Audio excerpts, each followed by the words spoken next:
লাল বাজারে গলির মোড়ে পান দোকানের খরিদ্দার, বাকের আলীরা দূরে মে নাম ছিল তার গুলবাহার।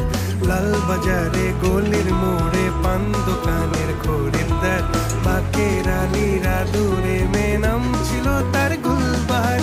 নাম ছিল তার গুলবাহার, দেখতে ভারী চমৎকার, তুলনা যে হয় না তার হোসনে আরা গুলবাহার।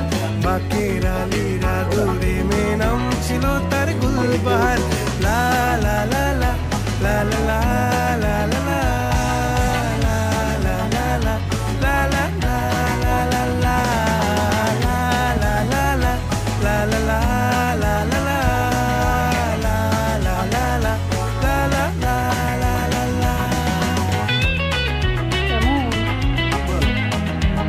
আজকে আমাদের হচ্ছে গারুর সংক্রান্তি, স্বাধীনতা করা হয়েছে গারু।